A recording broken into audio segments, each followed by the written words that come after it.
दर्शक हो नमस्कार. परिवर्तन न्यूजमध्ये आपल्या सर्वांचं स्वागत आहे.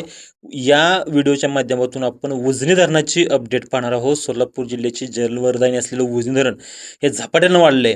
उजनी धरणानं आपलं जे दशक आहे ते दशक पार केले आणि आज दुपारी 12च्या अपडेटनुसार उजनी धरण हे जवळपास 11.24% इतकं भरलं असून दौंडची जी आवक आहे ती दौंडची आवक सकाळपेक्षा आता थोडी कमी झाली आहे.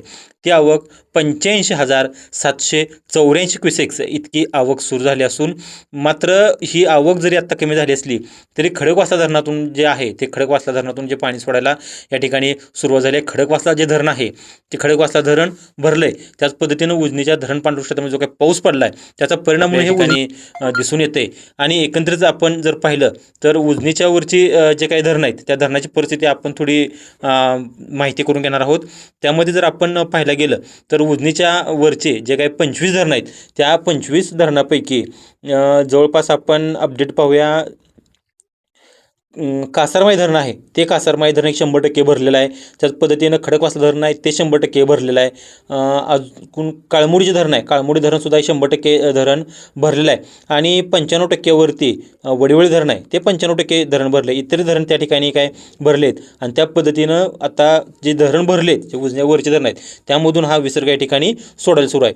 त्याची आपण अपडेट जर घेतली तर खडकवासला धरणातून जवळपास 27,203चा क्युसेकचा विसर्ग या ठिकाणी सुरू आहे.